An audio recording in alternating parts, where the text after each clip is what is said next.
Oh, right, September, man. You know what September reminds me of? Augie. Forgot he wasn't here. What I was gonna say is that September is of course back to school, and when I think of school, I automatically think of Harry Potter, but lately I've also thought of Danganronpa. So once again, I decided to cross the two over, so welcome back to another Danganronpa Harry Potter Sorting Hat video. That is an unbelievably long description for this thing. So if you haven't seen the previous video, I've already done a Sorting Hat video on Danganronpa, but that was only the DR1 cast. So today we're doing the DR2 cast. You can check that video out in the description down below, or in this card above my head here. It should be somewhere. So without further ado, let's say goodbye to despair and sort the DR2 cast into their Hogwarts houses, shall we? Akane Owari, Gryffindor. Without a doubt, Akane is most definitely a Gryffindor. She's one tough lady, she's headstrong and bold, loud and free-spirited. She's one of the most Gryffindor characters out of the whole cast. It's way too perfect. I'd like to think that Akane would be the captain and beater of the Gryffindor Quidditch team under the guidance of the team's manager, who we'll get to later. Akane would probably be a bit of a struggling student, but would do well in her flying classes, mostly because it's the most athletic-related class in the school. And Akane would probably go pro with Quidditch after her time at Hogwarts. Chiaki Nanami, Hufflepuff. I'm sure people might take issue with this, but Chiaki is probably one of the most true Hufflepuff spirits I've ever seen. The real deal Chiaki demonstrated her undying loyalty to her classmates in the execution that shall not be named, and virtual Chiaki shows her honesty and loyalty by working around her own programming to get Hajime to accuse her in the class trial, which also demonstrates her hardworking and patient Hufflepuff traits as well. In this world, I like to think Chiaki would excel in Muggle studies as she has a passion for their strange video game inventions and would most likely work with Muggle Relations branch of the Ministry after she leaves Hogwarts. Fuyuhiko Kuzuryu, Gryffindor. So this one was a bit of a toss-up between Gryffindor and Slytherin, but I ultimately decided to give Fuyuhiko the old red and gold scarf. We've seen Fuyuhiko's courage and bravery throughout the series, to the point where it pushes into being cocky and foolhardy, which, let's be real, is very Gryffindor. And I can't think of anything more daring than Fuyuhiko running into Pecco's execution to try to save her, another very Gryffindor decision. Fuyuhiko is also very chivalrous, another Gryffindor trait, and if you ask me, baby gangsta is perfectly at home with the lions. Fuyuhiko would probably excel in defense against the dark arts, be an active member of the dueling club, and become the head of the Wizarding World equivalent of the Mob, which is a story I'd pay good money to see.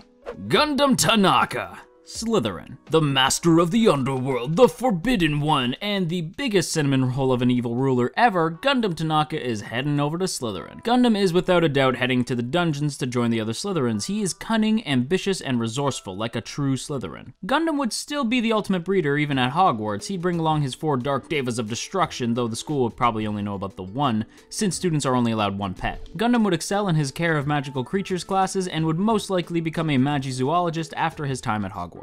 Hajime Hinata, Gryffindor. Hajime is without a doubt a Gryffindor. He's brave in the face of annihilation in ways I'd argue Naegi simply isn't. Perhaps that's thanks in part to his Kamakura persona, but he shines with red and gold colors more than most Danganronpa characters, which is no easy feat. Hajime would most likely do pretty well in his classes, but not really excel in any specific field. He'd be more of a jack-of-all-trades type, and I can see him becoming an Auror later in life. Hiyoko Saionji, Slytherin. Oh man, Hiyoko is in Slytherin? What a shock! I almost don't even need to explain why she's here. She's a total bully who likes to screw with and manipulate people, and yeah, sure, she does show some signs of being a halfway decent person as the story went on, but let's be real, Hiyoko is a Slytherin beyond a shadow of a doubt. Hiyoko might do well in her arts classes, but that's implying that dance would be considered part of Hogwarts' art class, and leaving school she'd probably stick with her traditional dancing back with the Muggles, or become the Hogwarts arts teacher. Yeah, I'm not gonna lie, figuring out what Hiyoko would be good at in Hogwarts was kinda tricky. Ibuki Mioda, Ravenclaw. Here's a no-brainer. Ibuki is without a doubt heading over to Hogwarts' tower to join her fellow Ravenclaws. Ibuki is the ultimate musician, making her abundantly creative, which is quite plain to see, even if her music might not be to my taste. She doesn't come off as the brightest bulb in the bunch, I'll give you that, but she's pretty wise in her conversations with her classmates, and Ravenclaws do also appreciate wise students. Not to mention, Ibuki has a natural gift for many different instruments and is in fact a musical genius, thus Ravenclaw it is. Ibuki would, of course, excel in music, though I don't know if she would be as excited to join the frog choir or the orchestra unless she could occasionally break out into a face-melting solo. Kazuichi Soda, Ravenclaw. Another fairly easy choice for me. Kazuichi is definitely spreading his wings and flying over to Ravenclaw. Kazuichi is sort of the reverse of Ibuki in the sense that Ibuki is wise but not quite intelligent, whereas Soda is intelligent but not very wise, like at all. Kazuichi makes up for this with his mechanic skills, being supremely gifted in his field. I'd like to think that Soda would still have a fascination with Muggle machinery, but would also try to tie that into his life in the wizarding world as well. I think Soda would become a metal charmer after leaving Hogwarts, a job that requires wizards casting charms on machinery, making magical items like the Golden Snitch. Mahiru Koizumi. Gryffindor. Ah, good old Mahiru. This photographer is definitely going to Gryffindor, just like Colin Creevey before her, but hopefully she has a better time than Colin did. Mahiru demonstrated her Gryffindor traits through her confidence and willingness not only to help her classmates, but also stand up to them when need be. She's a lot braver and tougher than she might initially come across as. Mahiru would potentially do well in her History of Magic class, if only out of interest for the historical photographs, and would go on to be an ace photographer for the Daily Prophet. Mikan Tsumiki.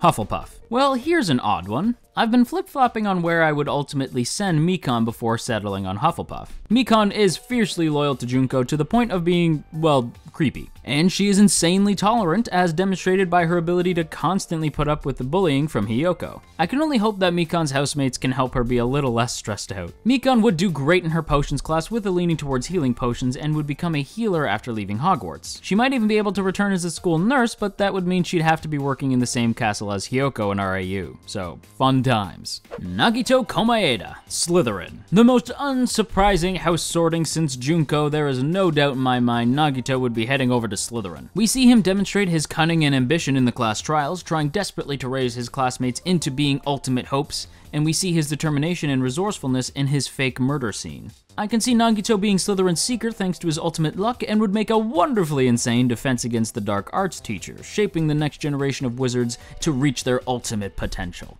Nekomaru Nidai, Gryffindor. Nekomaru would probably best fit in Gryffindor, though his ability to read people as well as he can would also be suited for Ravenclaw.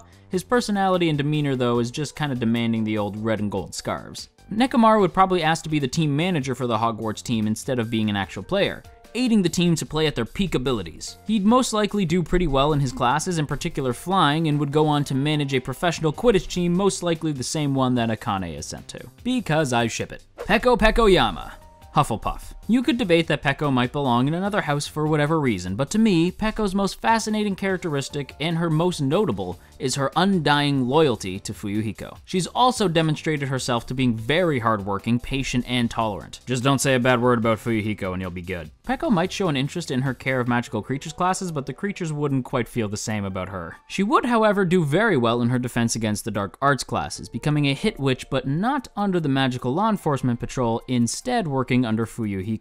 Sonia Nevermind, Hufflepuff. But of course, Sonia is easily a Hufflepuff. She's honest, kind, friendly, fair, and she would be the queen of the dorms, for she is Hufflepuff personified. Sonia would be the typical Hufflepuff, running around with her classmates, getting involved in extracurricular stuff like Quidditch and the dueling club, while maintaining her princess persona but also relishing in being as close to a normal student as she can be. I think Sonia would probably really dig her charms classes, as most of it is practical demonstrations, and she would return to Nova Sellic after her time at Hogwarts is over, a better and more gifted ruler than before. Teruteru HANAHURA, Slytherin. I'm not gonna lie, I feel a little bit bad for putting Teruteru into Hufflepuff, only because the dormitory is directly beside the castle's kitchen. Alas, Teruteru is most definitely a Slytherin, as shown in his cunning by deceiving his class into believing he's from the city, as well as his determination and resourcefulness in the murder and class trial he was responsible for. Teruteru would probably just kind of skirt the line with his studies during his school life, and I think it's safe to say that Teruteru would most likely become a chef after leaving Hogwarts. No duh.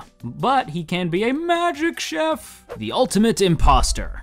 Hufflepuff. Now this was truly a tricky one. How do you sort somebody who copies the appearance and attitudes of others? Ultimately, I'd sort the ultimate imposter into Hufflepuff, thanks to their honest, kind, and caring relationship with their classmates, but mainly Ryoto in particular. The ultimate imposter would most likely excel in their transfiguration classes, and would probably end up working as an unspeakable for the Ministry of Magic. Considering how little we know about the ultimate imposter, this just felt fitting. And there you have it, everybody. Those are my thoughts on the DR2 cast Danganronpa Hogwarts houses. I hope you enjoyed. And hey, if you dug today's video and you feel like I earned it, feel free to share this with your fellow Danganronpa fans or even your fellow Harry Potter fans. It's much appreciated. Alright everybody, that's it for me, so until next time, say no to despair and have a lovely day.